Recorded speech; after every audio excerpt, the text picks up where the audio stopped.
It was the last hour of the night, the time when even the wind seems to hold its breath. The village lay silent, so silent that it felt unnatural, as if the air itself was warning me not to take another step. The houses stood like skeletons, their broken windows staring at me like hollow eyes. The wooden doors creaked softly in the breeze, sounding less like noise and more like whispers from the past. My footsteps echoed on the dusty road as I entered the place I had once called home. Years had passed since I had last set foot in this village, but it felt older than I remembered, colder, darker, almost as if time itself had abandoned it. The stories came back to me. As a child, I had heard the elders whisper about this place. How it was cursed, how it was never just an ordinary village. They said it had once been the center of rituals too dark to be named, that its soil had tasted more blood than rain. I stopped at the edge of the graveyard, a place we were forbidden to go as children. Its walls were half broken, and moss covered the tombstones. The air was thick here, as if the earth itself was holding secrets beneath its surface. Then I saw it, a faint glow among the graves. Not the glow of fire, not moonlight, but something stranger. It seemed to come from inside the ground. My breath caught in my chest as I stepped closer. Kneeling by the source of the light, I saw something that froze my blood. A small wooden door, half buried in the earth. It was ancient, its surface carved with symbols I could not understand. The door was slightly open, as if inviting me in. Every instinct told me to run, but curiosity was stronger. With trembling hands, I pulled it open. A set of rusted iron steps led downward. Cold air rushed out, carrying with it the smell of earth and something older, something forgotten. I descended slowly, each step groaning beneath my weight, until my feet touched the stone floor below. The room was small, but what I saw inside made my heart pound.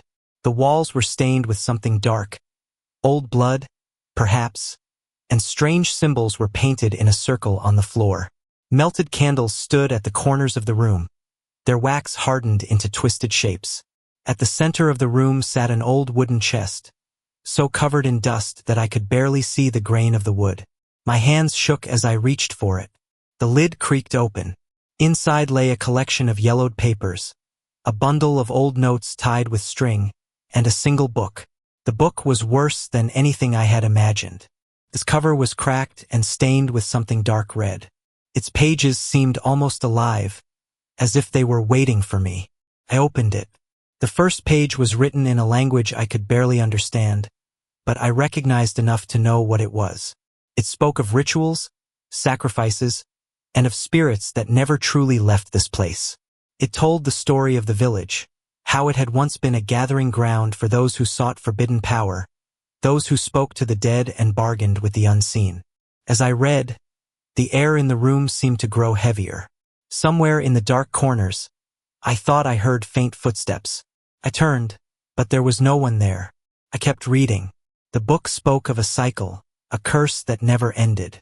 Every few decades, someone would return to the village, open the door, read the words, and awaken the spirits once more. It said that those who discovered the truth had to prove their courage, or be claimed by the village forever. And then I heard it. A whisper, soft at first, almost like the wind, but then clearer. You opened the door. Now you cannot leave. I slammed the book shut and stumbled backward. My heartbeat roared in my ears. I ran up the iron steps and out of the grave, gasping for air. But when I stepped back into the village, something was wrong. The streets no longer looked the same. The houses glowed faintly from the inside, but there were no people. The shadows seemed to move on their own. From the forest at the edge of the village came a sound. A low, rhythmic chanting, like 100 voices whispering in unison. The night no longer felt like night. It felt like I had stepped into another world, one where the village was alive, awake, and watching me. I stood frozen at the edge of the graveyard. The village no longer looked like the place I had grown up in. The houses that were dark a few moments ago now had faint lights glowing from within, as though someone or something had returned to them. The air was colder, heavier. Even the moon looked strange, like it was watching me. The whispering grew louder. It wasn't just coming from the forest anymore. It was everywhere, from the houses, from the wind, from the very ground beneath me. But something inside me pushed me forward. I knew this was the only chance to understand the truth. I crossed the narrow, broken path that led to the forest. The trees loomed tall and twisted, their branches reaching out like skeletal hands. The ground was soft, damp, almost as though I was walking on something alive. Every step I took echoed back in a way that didn't make sense, as if someone else was walking with me. And then I saw them. At first, just shadows between the trees. Then, slowly, they began to take shape. Tall, thin figures, pale, with hollow eyes glowing faintly in the dark. They didn't move toward me. They simply stood there, watching, judging. I gripped the book I had taken from the underground chamber. It felt warm in my hands now, almost pulsing, as though it had a heartbeat. The figures stepped aside, forming a path. I knew they wanted me to go deeper. The further I walked, the louder the whispers became. I could hear words now, in a language I didn't recognize, yet somehow I understood. It was not a language of the living. It was a warning. It was a command. You open the door. You must finish what began long before you. My breath quickened. The forest opened into a clearing. In the center was a stone altar, cracked and covered in dried blood. Around it were bones, human bones. And then, as if pulled by invisible strings, the book in my hands opened on its own. The pages flipped rapidly and stopped at one, glowing faintly. The words burned into my mind. The one who opens the gate must offer something greater than fear. Only then shall the curse be broken. I didn't understand at first. Offer something greater than fear? What could that mean? Suddenly, the ground shook. A low growl rose from beneath the earth. The shadows around the clearing moved closer. Their hollow eyes locked on me. I could feel their hunger, their anger. I fell to my knees. Memories flashed before my eyes. My childhood, my family, my happiest moments, and then my darkest fears, my loneliest nights.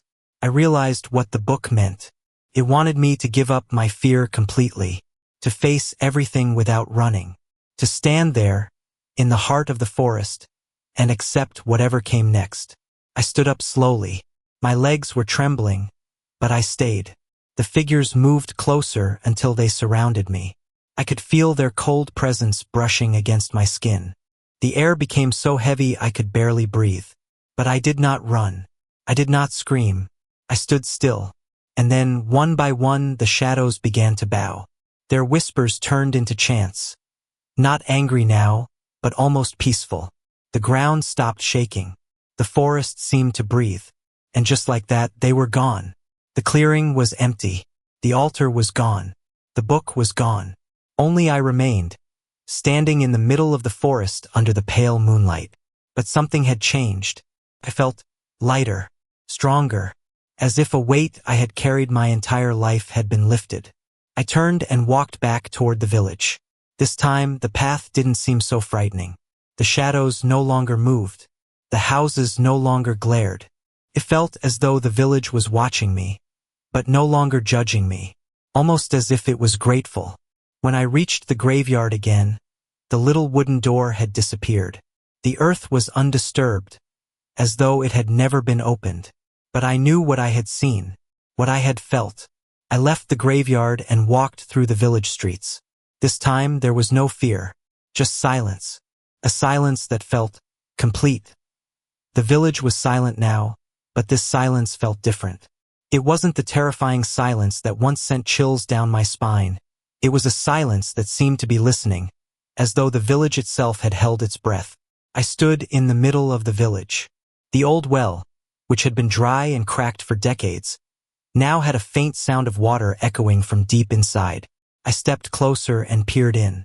It was dark, but in the darkness I saw a faint reflection of moonlight. Suddenly, ripples formed on the surface of the water, and I saw my own reflection. But it wasn't the face I knew. It was my old face, the one that had been afraid, weak, running from the truth. Then a whisper rose from the well. You freed us, but the story does not end with you. This village was your test, but now you must awaken others. My heart pounded in my chest. I could feel the entire village watching me. Every house, every tree, every grave. They were all alive, all bearing witness. Suddenly, visions flashed before my eyes. The centuries of pain this village had endured. The cruel landlords who sacrificed the innocent in the dark. The villagers who lived in fear. The women whose screams dissolved into the wind. The children who vanished and never returned. It was all a burden, a curse, carried from generation to generation. And now, I was the one who had broken it. A soft light began to glow around me. I watched as the trees stood tall and still. The windows of the houses slowly opened, and the air filled with a strange, sweet fragrance. The whispers that once terrified me now sounded like prayers. They said, "This village is free now. But remember, those who see the truth can never be the same. You are no longer who you were when you arrived. You are a part of us now." I looked up at the sky. The moon seemed larger, brighter, almost as if it was smiling. I walked toward the edge of the village. The forest, once shrouded in terror, now looked peaceful and beautiful. Birds were singing. The trees swayed gently in the night breeze. I turned once more toward the cemetery. The same small grave I had seen before was now bathed in moonlight. The inscription seemed clearer than ever. "He who understood the truth was set free." I took a deep breath. I felt different. I had defeated fear. I had freed myself. But I knew the story was not over.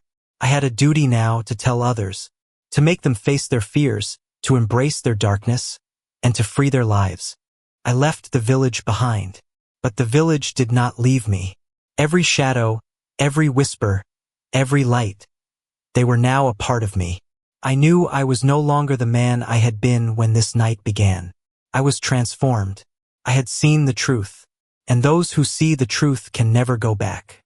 I looked back one last time. The village looked calm, at peace.